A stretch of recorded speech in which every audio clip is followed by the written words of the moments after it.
Bienvenidos, seguimos con la formación de Windows 8. Vamos a ver ahora la anatomía de una aplicación de Metro. Mi nombre es Luis Guerrero, soy desarrollador en Plain Concepts y bueno, ahí tenéis el email, la dirección de Twitter y la dirección de blog. ¿Qué vamos a ver en esta sesión? Vamos a ver un poco las novedades de HTML5, CSS3 que Microsoft incluye en Internet Explorer 10 para Windows 8. Vamos a ver el Windows Library for JavaScript o abreviado WinJS, y vamos a ver los tipos de aplicaciones Metro con los que podemos desarrollar aplicaciones para el sistema operativo. En principio, si sabes construir o si sabes tecnología web, puedes construir aplicaciones increíbles con Windows 8. No necesitas conocimiento nuevo ninguno. Nosotros nos vamos a centrar en esta sesión en el diagrama que vimos en la introducción de Windows 8, pues en esas dos partes, las aplicaciones de estilo Metro, que serían de HTML, CSS, utilizando JavaScript como motor de renderizado, y en lo que serían las aplicaciones desktop, pues Internet Explorer con HTML.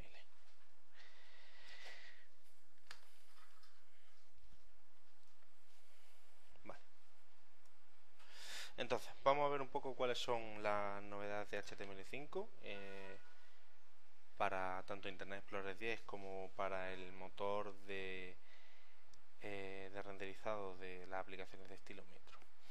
Estas son un poco el resumen de las APIs que están aceleradas por hardware en Internet Explorer 10, en Windows Vista y Windows 7. Fijaros que hay una gran cantidad de APIs, y Microsoft utiliza el hardware para componer tanto la interfaz de usuario como para dibujar y realizar animaciones.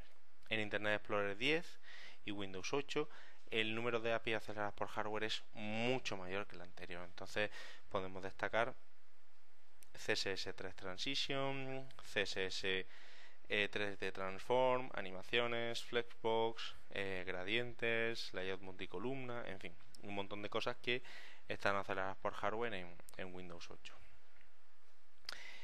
Windows 8 en la parte de CSS3 y HTML utiliza características Windows 8 en la parte de aplicaciones de estilo Metro utiliza características de CSS3 y HTML5 para conseguir que la aplicación que la interfaz de usuario sea integrada con la experiencia Metro.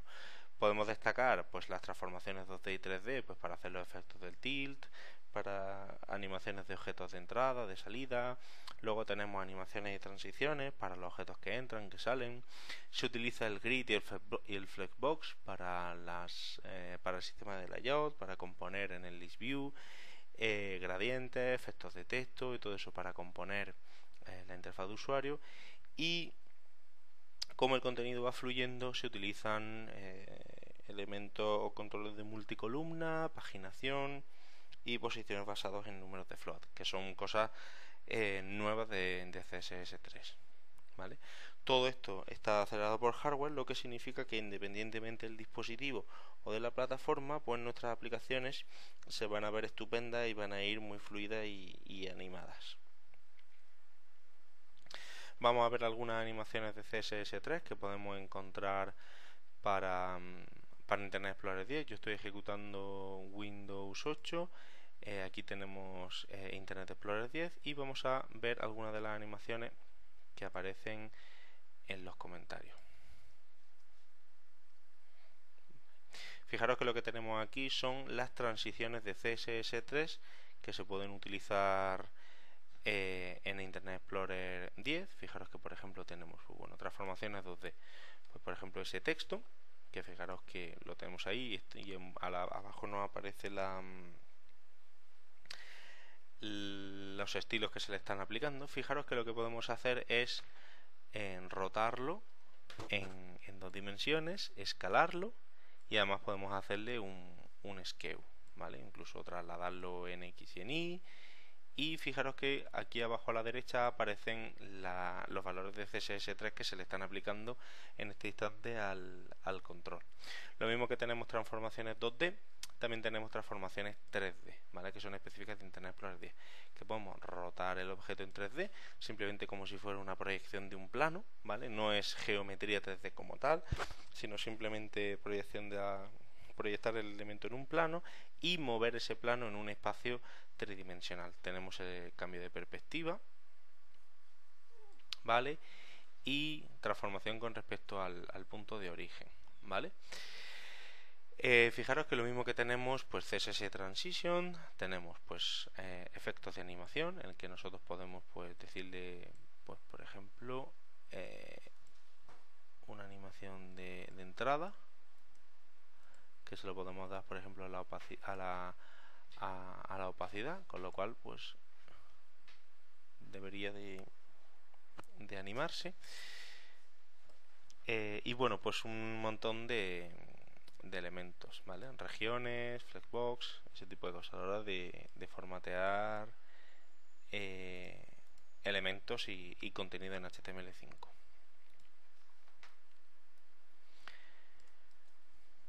Internet Explorer 10 también soporta el sistema de grid, que lo que nos va a permitir es posicionar elementos dentro de una rejilla en celdas organizados por filas y columnas, y que el sistema automáticamente, dependiendo de la resolución, pues ordene automáticamente todos esos elementos en cada uno de los elementos. Eso de hecho se utilizará a la hora de trabajar con el list view. También tenemos soporte para gradientes en CSS3, lo que significa que, por ejemplo, pues podemos dibujar gradientes. En este ejemplo pues simplemente un gradiente de abajo a arriba. Podemos decir los colores, que fijaros que tenemos soporte para RGB, o sea, para RGB y alfa, o sea que podemos también especificar un color de alfa y que se componga con el fondo. Y bueno, pues en principio pues todas las cosas que podemos decir, recursos gráficos para que los diseñadores las utilicen a la hora de especificar el diseño de tu aplicación web. Lo mismo que hablamos de CSS3, pues también hablamos de características específicas de HTML5, como por ejemplo soporte para WebSocket, soporte para WebWorker, IndexedDB, que sería una base de datos relacional, soporte para ECMAScript 5 y el useStrict, soporte para Affiliate API Blobs, geolocalización y las etiquetas de audio y vídeo. Por supuesto también soporte para Touch First, es decir que en HTML ya podemos acceder a los eventos táctiles para programar interacción táctil en Windows 8 y en aplicaciones de estilo Metro, validación de formulario y corrección ortográfica. Vamos a ver un poco cuáles son las características de HTML5. Una de las cosas más interesantes cuando se desarrollan aplicaciones en HTML es que, como no tenemos un compilador como tal y no tenemos un lenguaje, podemos decir, fuertemente tipado como C#, pues se pueden cometer fallos, se pueden utilizar variables que no estén definidas, se pueden hacer cosas que, bueno, que en principio no serían del todo muy correctas a la hora de programar. Entonces, en el ECMAScript 5, que sería la siguiente versión de JavaScript, hay una palabra reservada que se llama useScript, que lo que nos hace es que habilita la comprobación estricta del lenguaje. Entonces, por ejemplo, aquí tenemos una serie de cosas que el useScript utiliza, como por ejemplo variables sin definir, es decir, que yo no he definido ni la variable A ni la variable B e intento sumarla. Esto en cualquier lenguaje JavaScript funcionaría sin el useScript, pero fijaros que al principio de todo aparece el useScript, intentamos ejecutarlo y nos dice que la variable no está definida, con lo cual pues no podemos utilizarla. Si nosotros simplemente definimos las dos variables, ¿vale?, y las sumamos, fijaros que ahora nos dice que no hay ningún tipo de errores y que el resultado es 5, porque básicamente hemos hecho un document.write, ¿vale? Lo mismo que el useStrict, que nos va a ayudar a que nuestras aplicaciones hechas en HTML5 y JavaScript sean mucho más robustas. También tenemos el soporte para validación de formularios, que lo que nos va a ayudar es que podamos definir, por ejemplo, valores predeterminados. Fijaros que John Doe aparece directamente, pero de manera un poco más suave, con un color de de foco de color gris, como indicando que es un valor predeterminado, pues sin llegar a serlo, en el que yo puedo hacer clic, poner mi nombre, por ejemplo, mi dirección, y en el momento en que puse el botón de Submit, hay un montón de campos que son requeridos, que son obligatorios, y fijaros que podemos personalizar a través de CSS3 cómo o qué estilo se le van a aplicar a cada uno de los elementos por ser requerido, ¿vale? Entonces fijaros que la validación es automática. De hecho, se encarga el navegador de comprobar que el formulario es correcto y a partir de ahí utilizarlo. Luego tenemos otro tipo de entradas, como por ejemplo de tipo email, de tipo URL, de tipo número, de tipo teléfono, en el que incluso podemos aplicarles un patrón. Tenemos nuevos atributos, requerido, ¿vale? Placeholder, que sería el valor predeterminado, pattern, que tiene que cumplir un patrón con una expresión regular, autofocus, mínimo máximo y ese tipo de cosas. Y todo este tipo de nuevas características de HTML5 nosotros las podemos utilizar a la hora de desarrollar nuestras aplicaciones de estilo metro en HTML y CSS. También tenemos efectos de touch, ¿vale? Que bueno, en el caso de esta aplicación es bastante impresionante verla en táctil, pero también funciona en touch. La idea sería un poco que nosotros hacemos clic y automáticamente todos los elementos se van adjuntando. Entonces un poco sería como si fuera una especie de partícula de alta gravedad en el que todas las partículas pues se acercan. Sueltas el ratón y automáticamente se expanden todas. Y de hecho pues tenemos alguna configuración pues para decirle que por ejemplo se queden en su posición original y simplemente vayan rebotando hasta que vuelvan a su posición original. Entonces, por ejemplo, pues podemos hacer que se acerquen al centro y soltamos y vuelven a su posición original. Esto pues os podéis imaginar que cuando están en modo táctil, pues tú puedes, por ejemplo, pues puedes pasar el ratón y se pueden conseguir efectos bastante chulos. Como ya digo, todo esto está acelerado por hardware y se puede utilizar tanto desde teclado como desde táctil. Y por supuesto esta aplicación está completamente hecha con HTML5, CSS3 y JavaScript.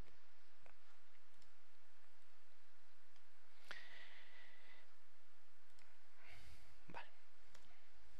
Bueno, pasamos entonces a ver características específicas de WinJS o Windows Library for JavaScript, que sería la librería que nos va a permitir conectarnos a cosas específicas de la API. Este Windows Library for JavaScript, abreviado WinJS, es la librería que Microsoft ha desarrollado para que las aplicaciones de estilo metro que utilizan JavaScript puedan acceder a componentes de la API de Windows de manera bastante cómoda, como por ejemplo son el uso de las promis. También definen los controles de estilo metro, todos esos controles tienen soporte para táctil. Y bueno, podemos decir que te permite que puedas empezar a trabajar con aplicaciones de estilo metro desde el primer momento. Como ya hemos dicho, si sabes programar tecnologías web, pues estás preparado para desarrollar aplicaciones de estilo metro con HTML y JavaScript y no necesitas saber nada nuevo. ¿Qué es lo que nos incluye WinJS? Pues bueno, tenemos ayudantes para definir namespaces, objetos y constructores, es decir, cómo organizar y catalogar nuestro código dentro de una jerarquía similar de objetos a la de un namespace. Tenemos el soporte para promise, las promesas, que nos van a ayudar a escribir código asíncrono, sería algo parecido a los deferred y a los eventos on de jQuery, pero que están integradas directamente con la API de Windows. Como hemos comentado en la presentación del curso, la introducción a Windows 8, todas las APIs de Windows son asíncronas, lo que significa que nosotros desde JavaScript pues tenemos que también tener ese soporte para asíncrono.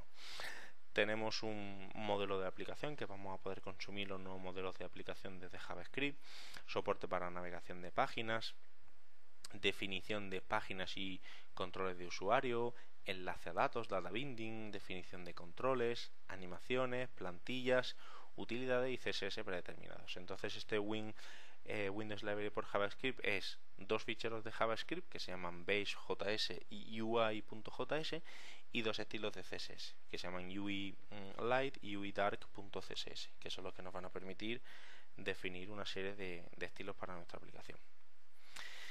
Como ya digo, las promis son una característica bastante fundamental de WinJS porque nosotros la manera en la que vamos a programar aplicaciones asíncronas es concatenando la ejecución diferentes componentes pasando funciones que serán las que se ejecutarán cuando la tarea asíncrona se complete. Entonces la idea sería que todos los objetos de la API de Windows y todos los objetos de WinJS devolverán una promesa nueva en la que nosotros podremos llamar a un método den para enlazar una función cuando la operación asíncrona se complete. Entonces fijaros que el método den tiene tres parámetros que nosotros podemos especificar, tres funciones que serían la función de completado para cuando la operación asíncrona se complete, la operación de error, si se produce un error en la ejecución por ser notificados, y la función de progreso que va indicando un poco el progreso de la operación asíncrona, si lo soporta.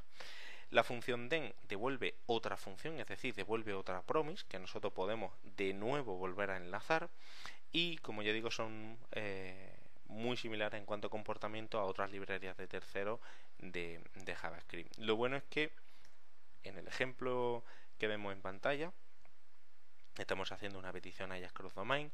Fijaros que hacemos winjs.xhr, le pasamos la URL que nosotros queremos hacer, y fijaros que en el primer en lo que nos devuelve la función xhr hacemos un punto den, especificamos la función y como segunda función especificamos el objeto de error. La idea sería que se ejecuta la operación asíncrona y cuando se completa se ejecuta la función anónima que tiene como parámetro response, y a partir de ahí pues mostramos los resultados en pantalla o donde nosotros queramos. Vale, una de las cosas que también Microsoft nos dice en Windows es que si tú estás acostumbrado a trabajar con otro tipo de librerías, puedes hacerlo, no hay ningún tipo de problema. Nos referimos a librerías como como jQuery, como Dojo. Lo único que tienes que tener en cuenta son los contextos de seguridad y los modelos de aislamiento, ¿vale? Hay una presentación específicamente dedicada a traer tu página web a una aplicación de Metro y un poco consideraciones a la hora de hacer este tipo de migraciones, y que las funciones de minimatch funcionan perfectamente, aunque se recomienda WinJS. ¿Esto qué significa? Pues que no sé si sabéis que en WinJS, en casi todos los objetos de JavaScript son colecciones de pares nombre-valor y que tú las puedes mezclar de manera que quieres. Entonces, aunque tú puedes seguir utilizando el mixing de jQuery, se recomienda que definas todas tus clases y todo tu modelo de objetos utilizando WinJS Class y WinJS Namespace. Entonces, lo dicho, si conoces las tecnologías web actuales, estás preparado para construir aplicaciones de estilo Metro increíbles con el mismo conocimiento.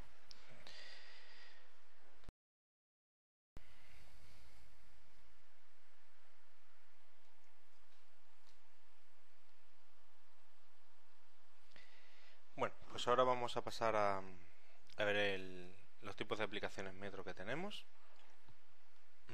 Según las plantillas de Visual Studio 2012, tenemos varios tipos de aplicación que nos dan diferente funcionalidad. Vamos a verla. Si abrimos el nuevo proyecto de Visual Studio, nos damos cuenta de que pulsamos menú inicio y ahora sí tenemos que seleccionar otro tipo de lenguaje, JavaScript, y aquí aparece los Windows Metro Style, que fijaros que tenemos aplicación en blanco, aplicación en grid, aplicación en split, aplicación de layout fijo y aplicación de navegación, que dependiendo un poco de las características que nosotros queramos vamos a tener una funcionalidad u otra, pero simplemente nos va a ayudar a que empecemos con nuestro proyecto, pero por supuesto puede ser funcionalidad que se compartan entre ellas. Entonces, en el caso concreto de una aplicación de rejilla, de grid, vamos a ver un poco cuáles son las cosas que vienen en esta plantilla. Cuando nosotros generamos un nuevo proyecto de Visual Studio, vamos a generar el proyecto de Visual Studio para aplicación de grid.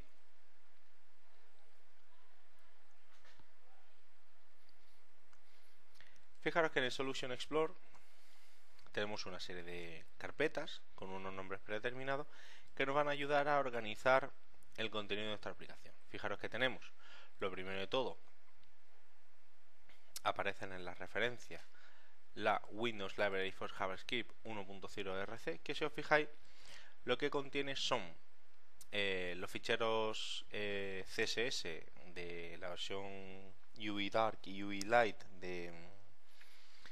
del Windows WinJS, y luego tenemos el fichero BaseJS y UI.js, que si os fijáis pues son unos ficheros bastante grandes con un montón de código que implementa pues toda la funcionalidad de todos los controles que vienen en la librería de WinJS. Aparte de eso, pues tenemos una carpeta CSS con los CSS predeterminados de la aplicación, una carpeta imágenes, una carpeta JS con los ficheros JavaScript comunes de la aplicación, y luego una carpeta page donde tenemos cada una de las páginas, donde a su vez tenemos por cada página que define nuestra aplicación un fichero CSS, un fichero HTML y un fichero JS. Evidentemente esta organización, esta manera de organizar los recursos es una manera que Microsoft recomienda, lo dice así a la hora de utilizar la plantilla, pero por supuesto nosotros como desarrolladores podemos utilizar cualquier manera o cualquier forma a la hora de organizar todos estos recursos dentro de nuestro proyecto. ¿Cómo se lanza una aplicación de Metro? En el caso de una aplicación de HTML tiene que haber una página de entrada, que es la primera página a la que se navega en nuestra aplicación, que en este caso fijaros que está puesta como default HTML porque es así como está configurado en el manifiesto de la aplicación. Fijaros que en el manifiesto aparece ese default HTML y es, podemos decir, la primera página a la que se carga. Por supuesto se puede cambiar a cualquier otra página que nosotros deseemos y a partir de ahí el momento en que se empieza a navegar. ¿Qué aspecto tiene esa página default HTML? Bueno, pues ahí viene un poco el resumen, pero lo vamos a ver directamente en el proyecto. Si yo me voy al proyecto de HTML y abro default.html, nos damos cuenta de que tenemos el aspecto habitual de una aplicación, perdón, de una página de HTML, que tenemos pues una serie de referencias a WinJS. Fijaros que tenemos el estilo Dark, tenemos Base.js y tenemos UI.js. Aparte de eso también tenemos la referencia a la aplicación de nuestra aplicación, que serían pues el default CSS, data.css, data.js, navigator.js y default.js, que podemos decir conformarían la aplicación que nosotros estamos empezando a trabajar. Y fijaros que en el body lo único que tenemos es el content host, que sería el control que se va a encargar de hostear todo el contenido de la aplicación. Que fijaros que es un div, solo que tiene unos atributos muy especiales que se llaman DataWinControl y DataWinOption. De hecho vamos a pasar a ver esos atributos de manera bastante detallada.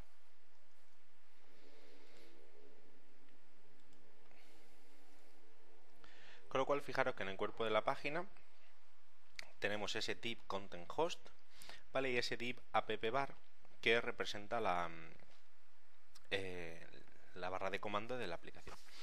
Fijaros que ese application.pageControlNavigator que nosotros estamos viendo en el de DataWinOption, vamos a volver a la página de HTML. Fijaros que el div especifica dos atributos específicos de una aplicación de estilo Metro, que son el control, el que está asociado a este div, y las opciones del control, que si nos fijamos es un objeto JSON que tiene una propiedad que se llama home con el valor page groupeditem.html, que si nos fijamos da la casualidad de que esa ruta es una ruta del proyecto que se llama groupeditem.html, donde a su vez tenemos un HTML de una página normal. Ese application.pageControlNavigator es una clase, y es una clase que nosotros vamos a ejecutar o que se va a encargar de ejecutar y de navegar automáticamente hacia esa primera página. Fijaros que aquí no tenemos nada más, pero si nosotros lanzamos la aplicación y vemos qué es lo que aparece, nos damos cuenta de que la primera página que aparece es ese grouped item automáticamente. Y de hecho, si hacemos clic en uno de los elementos, por ejemplo en el título, nos vamos a la lista de ese grupo y en uno de los elementos y vamos a cada uno de los elementos. Fijaros que en ningún momento se descarga la página y se vuelve a descargar, como en una navegación tradicional de HTML, en el que se espera que se descargue todo el HTML, sino que sería una navegación más basada en añadir y quitar contenido al DOM. Pues muy bien, ¿dónde está definido todo esto? Fijaros, en el Solution Explorer tenemos una carpeta que se llama JS, en la que tenemos data.js, default.js y navigator.js. En default.js, que podemos decir sería el primer JavaScript que se ejecuta, fijaros que lo primero que nos llama la atención es que todos los ficheros de Microsoft de la plantilla utilizan el useScript que mencionábamos antes, que es un poco forzar a que el código esté bien definido y se haga un uso estricto del lenguaje. Y otra cosa también muy interesante es que todo el código que nosotros nos vamos a encontrar no se escribe directamente en el cuerpo del fichero, sino que todo el código que nosotros vayamos a hacer se envuelve en una función anónima, que fijaros que la tenemos definida aquí, ¿vale? Se define en esta función anónima que al final del todo se termina de definir y se llama esa función. Un poco la versión compacta de este trozo de código sería algo parecido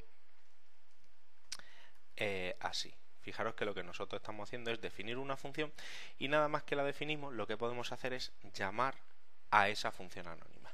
Lo que estamos consiguiendo con esto es que el código que nosotros ponemos entre estas dos llaves no se define en el espacio global de JavaScript. Es decir, que si nosotros, por ejemplo, definimos una función que se llame hola, esta función definida hola es completamente diferente de una función que se defina hola aquí.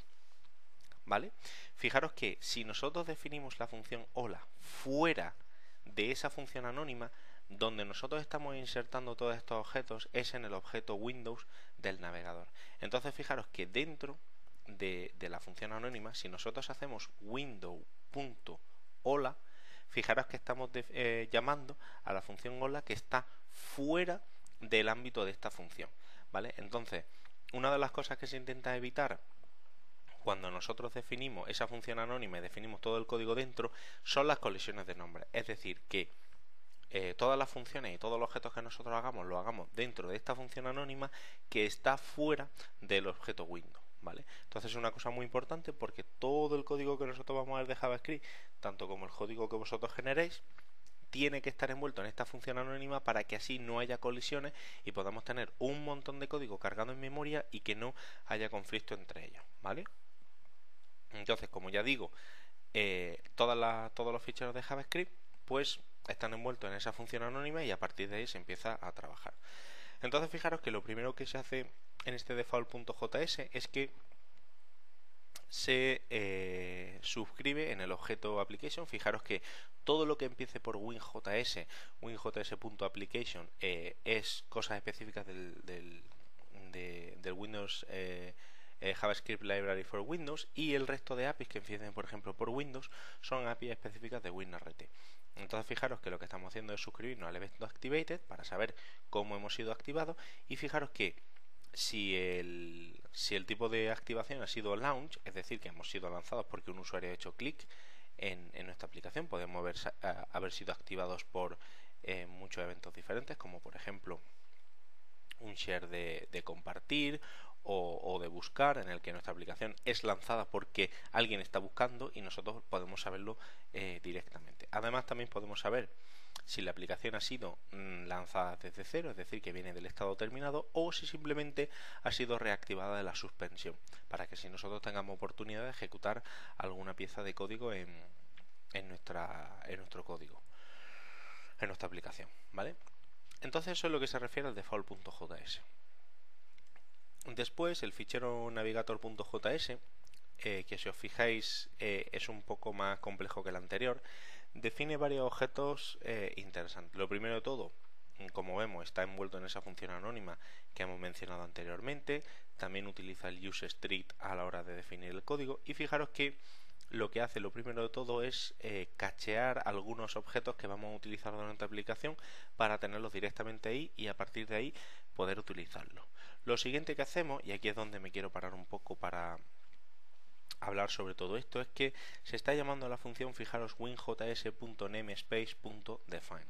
Lo que nosotros estamos haciendo aquí es definir un namespace que se llama application, que fijaros que es el primer parámetro de la función define, y el segundo parámetro es este objeto, que prácticamente este objeto ocupa todo el cuerpo de la función. Fijaros que llega hasta abajo. Este sería el objeto seleccionado, ¿vale? Podemos hacer zoom hacia atrás en el texto y darnos cuenta, ¿vale? Fijaros, ese sería el objeto, que es prácticamente toda la página, y ese objeto que nosotros le estamos pasando, fijaros que tiene una propiedad que se llama PageControlNavigator, que a su vez es otra llamada a una función que se llama winjs.class.define, donde nosotros lo que estamos haciendo es definir una clase utilizando WinJS.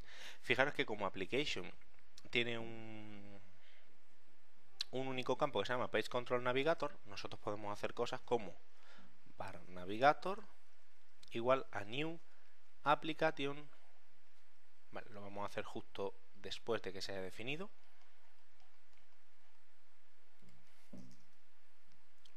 Perdón, vamos a ver, var navigator igual a new application.pageControlNavigator, en el que fijaros que podemos generar una instancia de esa clase y empezar a trabajarla. Como solamente hemos definido ese objeto, esa clase, pues simplemente aparece esa. Entonces, ¿qué es lo que estamos haciendo aquí? Pues estamos definiendo por un lado el namespace application con una clase que se llama PageControlNavigation, y la llamada a la función winjs.class.define lo que hace es definir una clase. Y una clase para WinJS es, si os fijáis, el primer parámetro sería esta función, que correspondería con el constructor del objeto. Fijaros que el constructor se le está pasando un elemento y unas opciones. El elemento, si recordamos, será el div que teníamos definido en default.html, es decir, será este div, y las opciones, como podéis ver, será este objeto JSON con la propiedad home, ¿vale? Además de definir una función que será el constructor de la clase, separamos por coma y le volvemos a pasar otro objeto que prácticamente llega casi hasta el final, que lo que define son los métodos de instancia de esa clase, ¿vale? Entonces, en este método, o en esta clase que nosotros estamos definiendo, lo que hacemos es simplemente suscribirnos al evento navigated, ¿vale? Ese nav.navigated se suscribe al evento _navigated, y ese evento _navigated, que es el que tenemos aquí, es el que se encarga de hacer toda la navegación. Entonces, ¿qué es hacer la navegación para una aplicación de Metro? Pues fijaros que lo que hace es renderizar la nueva localización de la página que se nos ha pasado por parámetros, es decir, donde nosotros estamos, y una vez que se haya terminado ese renderizado, entonces se ejecuta esta promise, que lo que hace es primero añadir el nuevo objeto, el nuevo árbol de objetos a la página, quitar el antiguo y simplemente continuar la ejecución. Entonces, fijaros que si nosotros llegamos hasta aquí, ponemos un breakpoint y lanzamos la aplicación, de hecho, por ejemplo, podemos llegar hasta aquí antes. Fijaros que entramos la primera vez, y la primera vez que entramos se nos dice que estamos navegando hacia la página grouped item HTML, con lo cual se ejecuta y después pues se añade la lista de nuevos elementos, que fijaros que es un div, y se quita la anterior, entonces aparece la aplicación. Y si nos vamos al detalle de una página concreto y hacemos clic, fijaros que en los argumentos ahora lo que se nos está diciendo es que estamos navegando hasta itemdetail.html, y que además es el estado es el objeto, ¿vale?, con la información que nosotros estamos pasando por parámetro. Y de nuevo renderizamos el nuevo elemento y quitamos el antiguo, con lo cual en todo instante lo que nosotros estamos haciendo es tener un div en la página principal donde vamos añadiendo y quitando contenido según la conveniencia de la navegación. Entonces, vale, vamos a volver a la aplicación, paramos. Entonces la navegación en una aplicación Metro realmente no se hace como en una navegación tradicional de una aplicación web en la que se ponen enlaces de tipo A, el usuario hace clic en ese enlace A, se descarga todo el HTML de la aplicación, se descarga el nuevo HTML y se muestra, sino que lo que hacemos es tener un div donde vamos simulando esa navegación, en lo que vamos añadiendo contenido a ese div y quitando contenido en ese div. Eso permite que de alguna manera el usuario no se dé cuenta de que se está cargando y descargando contenido, sino para que la experiencia sea continua y sin costura, es decir, que en todo momento vea la página, vea cómo se añade y se quitan elementos. Esa navegación es gestionada por dos componentes. Los dos componentes son WinJS.Navigation, que es la infraestructura básica de navegación, es decir, el método navigate, la historia de navegación, el si se puede ir hacia atrás en la página, navegar hacia atrás, y un poco el que se va a encargar de manejar el historial de ejecución de la página.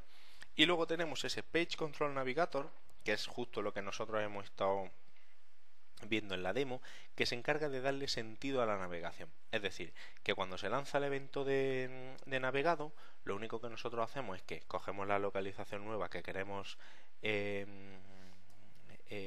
navegar, ejecutamos el HTML, nos lo descargamos, le quitamos la cabecera, dejamos simplemente el contenido, renderizamos y generamos un árbol de objetos, y lo único, en última instancia, lo que hacemos es agregar esos objetos al DOM y quitar los antiguos. Así, de esa manera, pues se completa una navegación, y una navegación en la que parece que el usuario está siempre en la misma página, solo se añade y se quita comentario. Como la explicación completa de todo esto es bastante grande, en ese enlace que tenéis en pantalla tenéis un artículo bastante extenso de aproximadamente 15 páginas, en el que se desmenuza toda la plantilla esta de grid y se explica cuál es el proceso interno, toda la llamada y todo lo que está pasando por dentro de la navegación, para que así podáis haceros una idea al detalle de cuál es el proceso y si tenéis alguna necesidad de modificación de la plantilla o del código. Pero en principio ese código simplemente está ahí, se utiliza y no habría que hacer nada más. Entonces, algunas consideraciones de desarrollo para WinJS. Bueno, una vez que se carga contenido al navegador o en la aplicación, ya sea CSS, ya sea JavaScript o sea HTML, no se puede descargar, ¿vale? Eso es súper importante, porque una vez que nosotros cargamos una hoja de estilo, cargamos un fichero JavaScript que ha modificado una función, que ha sobrescrito una función, no se puede descargar contenido. Entonces el problema que nos encontramos es que si nosotros hemos definido un estilo CSS que se llama título, que define pues cómo el título de la aplicación se visualiza, y conforme se ejecuta la navegación se carga otro estilo CSS que sobrescribe ese estilo title, podemos decir que el último que gana, o sea que el que gana podemos decir es el último que agrega elementos a la colección, con lo cual en la navegación se va a ver bien, nosotros vamos a ver ese elemento title, pero una vez que volvamos, pues como el atributo de CSS ha sido modificado, la clase, pues ya no se volverá a mostrar de manera adecuada. Entonces la recomendación es en todo momento utilizar nombres únicos para CSS, o tener una hoja de estilo CSS común para cosas comunes y hoja de estilo CSS para elementos concretos de páginas, que por supuesto los nombres sean únicos, ¿vale? Y en el caso de JavaScript, utilizar la convención de espacio de nombre, de namespace y de clases para organizar el código, y así que no haya colisiones de funciones, y no poner funciones anónimas porque tal, ¿vale? Entonces, utilizar siempre el useString, nunca definir nada en el entorno global, envolverlo todo con la función anónima, al final recordar que todo eso iba a la función de Windows, y utilizar la definición de clases y de namespace. Y un poco las recomendaciones de CSS que hemos comentado antes. Y gracias.